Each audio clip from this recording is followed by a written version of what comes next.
Et si la clé du succès, ce n'était pas tant ce qu'on sait, mais plutôt la façon dont on interagit avec les autres?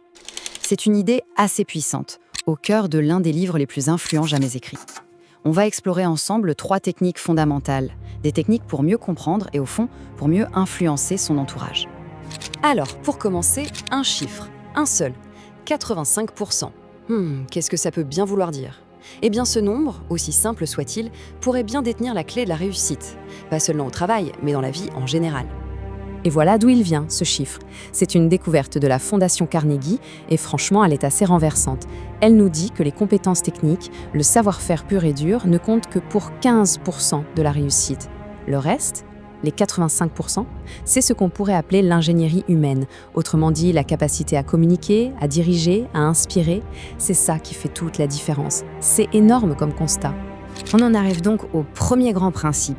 Et ce qui est intéressant, c'est que ce n'est pas quelque chose à faire, non, c'est plutôt quelque chose qu'il faut absolument, mais alors absolument éviter de faire dans nos rapports avec les autres. Pour bien comprendre, prenons un exemple extrême, vraiment extrême. Voici Tugun Crowley, un tueur notoire de son époque. Après une chasse à l'homme incroyable, cerné par la police, il écrit ces mots. « Sous ma veste bat un cœur là, mais bon. » Incroyable, non? Cet homme se voyait comme quelqu'un de bien, qui ne faisait que se défendre. Ça nous montre bien une chose, la critique, ça ne sert à rien. Personne, même le pire des criminels, ne pense avoir tort. Et ce n'est pas un cas isolé, loin de là. Pensez à Al Capone, l'ennemi public numéro 1. Lui ne se voyait pas comme un chef de gang sans pitié, non, il se voyait comme un bienfaiteur public. Il pensait rendre service aux gens. Alors si même ces personnages se justifient de la sorte, qu'est-ce que ça nous dit sur les gens qu'on côtoie tous les jours? La critique ne passera jamais. Maintenant, changeons complètement de registre. Prenons l'opposé, un leader comme Abraham Lincoln. Son empathie était légendaire. Une fois, un de ses généraux a carrément désobéi à un ordre, ce qui a peut-être coûté la victoire à l'Union. La réaction de Lincoln? Pas une once de critique. Pourquoi? Parce qu'il savait que ça ne ferait qu'envenimer les choses, créer du ressentiment, et au final, ça n'aurait rien résolu du tout. On le voit bien ici, la critique, c'est un jeu dangereux. En fait, ça met les gens immédiatement sur la défensive, ça blesse leur orgueil, et tout ce qu'on récolte, c'est de la rancœur.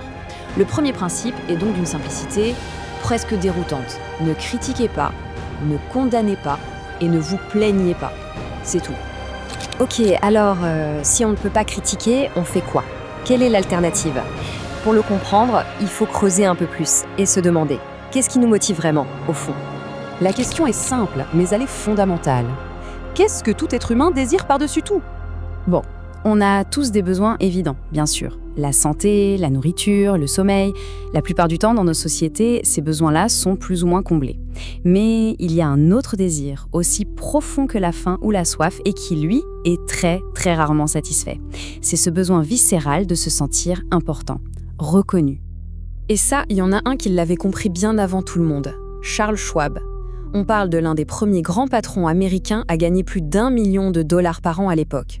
Son secret, ce n'était pas son génie financier, non. Son véritable talent, c'était sa capacité à faire ressortir le meilleur chez les autres. Comment? Par l'appréciation et l'encouragement constant. Et là, on voit vraiment 2 mondes s'affronter. D'un côté, l'approche la plus répandue, on critique quand ça ne va pas et on ne dit rien quand ça va bien. C'est un peu le « pas de nouvelles, bonne nouvelle ».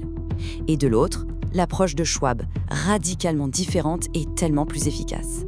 Être chaleureux dans son approbation et ne jamais hésiter à faire des éloges sincères. Ce qui nous amène tout droit au 2e grand principe, donner une appréciation honnête et sincère. Et là, attention, il y a une nuance capitale. Il ne s'agit pas de flatterie.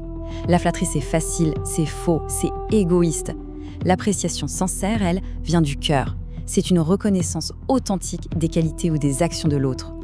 D'accord, donc on ne critique pas et on apprécie sincèrement. Super. Mais comment on passe de ça à une réelle influence? Comment peut-on amener quelqu'un à vouloir faire quelque chose? C'est là que tout se joue. En fait, le processus est d'une simplicité désarmante. Il n'y a que 2 étapes. C'est vraiment la seule façon de convaincre quelqu'un sans forcer. D'abord, il faut parler de ce que l'autre personne veut. Et ensuite, seulement ensuite, lui montrer comment l'obtenir. Prenons une petite histoire toute simple pour illustrer ça. Un père veut que son fils, un peu difficile, mange ses légumes.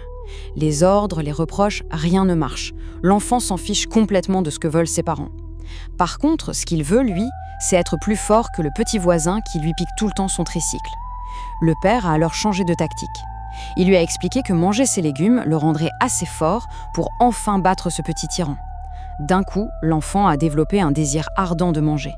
Cette citation de Owen D. Yang résume parfaitement la puissance de cette idée.